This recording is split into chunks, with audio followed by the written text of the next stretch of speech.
Hi everyone, welcome back to my channel tikli talks. ఈ రోజు వీడియోలో స్ప్రౌట్స్ తోటి సలాడ్ ఎలా తయారు చేసుకోవాలో చూపిస్తాను. ఇది వెయిట్ లాస్ అవ్వడానికి చాలా యూజ్ అవుతుంది.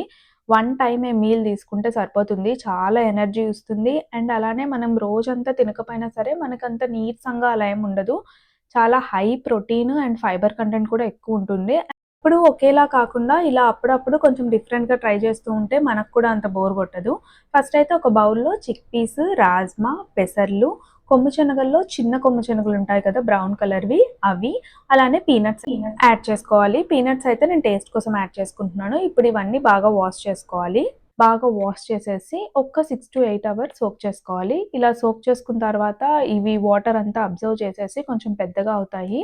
ఇలా అయినప్పుడు మళ్ళీ ఒకసారి బాగా వాష్ చేసేసుకొని వాటర్ అంతా డ్రైన్ చేసేసుకొని ఓవర్ నైట్ లిడ్ క్లోజ్ చేసేసి పక్కన పెట్టేద్దాము. ఇలా ఓవర్ నైట్ పెట్టుకోవచ్చు. లేకపోతే క్లాత్‌లో అయినా గట్టిగా టై చేసేసి పక్కన పెట్టుకోవచ్చు. మనకు మార్నింగ్ కల్లా ఇలా స్ప్రౌట్స్ అనేవి వచ్చేస్తాయి అన్నిట్లో. ఇలా పచ్చిగా ఉన్నప్పుడు మనం అంత ఎక్కువ తినలేము. అండ్ చాలా డ్రైగా కూడా అనిపిస్తది. అందుకనేసి దీన్ని మనం ఇప్పుడు సలాడ్‌లా ఎలా తయారు చేసుకోవాలో మీకు చూపిస్తాను. ఫస్ట్ అయితే వీటిని స్టీమ్ చేసుకుందాము. నార్మల్‌గా బాయిల్ చేసినా సరే, ఫ్రై చేసుకొని తిన్నా సరే దీంట్లో ఉన్న న్యూట్రియంట్స్ కొంచెం వెళ్ళిపోతాయి.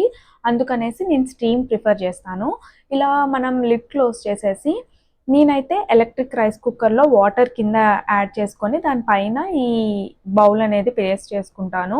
సో దట్ ఇలా రైస్ కుక్కర్ ఆన్ చేశాక మనం ఒక్క 15 మినిట్స్ మనం దీన్ని స్టీమ్ చేసుకుందాము. నేనైతే ఎలక్ట్రిక్ కుక్కర్‌లోనే ఇలా స్టీమ్ చేసేస్తాను. ఇలా కొంచెం స్టీమ్ చేసుకున్న తర్వాత మనం దీన్ని మనకు కావాల్సినంత ఒక బౌల్‌లోకి ట్రాన్స్‌ఫర్ చేసుకుందాము. ఇలా ఒక బౌల్‌లోకి ట్రాన్స్‌ఫర్ చేసుకొని కొంచెం నేను స్వీట్ కార్న్ యూజ్ చేస్తున్నాను. నేను సెపరేట్‌గా బాయిల్ చేసుకున్నాను స్వీట్ కార్న్ అనేది. ఇప్పుడు దీంట్లోకి కొంచెం సాల్ట్ అండ్ పెప్పర్.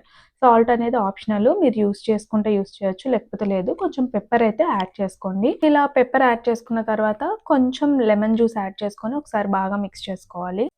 ఇలా కొంచెం మిక్స్ చేసుకున్న తర్వాత మీ దగ్గర ఏదైనా ఫ్రూట్ అవైలబిలిటీ ఇంట్లో ఏ ఫ్రూట్ అయితే ఉందో ఆ ఫ్రూట్‌ని యాడ్ చేసుకోవాలి. ఎందుకంటే మనం ఇలా డైరెక్ట్‌గా తింటే చాలా డ్రైగా అయిపోతుంది. నేనైతే దీంట్లోకి అవకాడో యాడ్ చేసుకుంటున్నాను. మీ ఇంట్లో ఏమైనా ఫ్రూట్ లైక్ ప్రొమోగ్రనేట్ కానీ లేకపోతే కీరా కానీ అలా ఏదైనా వాటరీ ఫ్రూట్ ఏమైనా ఉంటే అది యాడ్ చేసుకోవచ్చు. మనకి దీంట్లోకి కొంచెం జ్యూసీగా ఉంటే కొంచెం మనకి ఈజీగా తినడానికి బాగుంటుంది. లేకపోతే కొంచెం థ్రోట్ దగ్గర అంతా డ్రైగా అయిపోతుంది. అంత మనం ఎక్కువ తినలేము.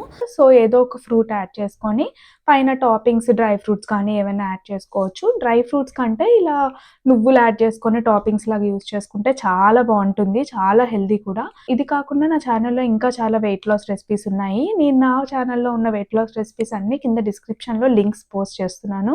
వెళ్ళి తప్పకుండా చెక్‌ఔట్ చేయండి. అలానే మీకు ఇంకా ఎలాంటి టైప్ ఆఫ్ వీడియోస్ కావాలో నాకు కింద కామెంట్ సెక్షన్‌లో కామెంట్ చేయండి. వీడియో గనుక నచ్చినట్టయితే లైక్ చేయండి, షేర్ చేయండి. ఇంకా ఇంట్రెస్టింగ్ వీడియోస్ కోసం please do subscribe to my channel. Thank you for watching.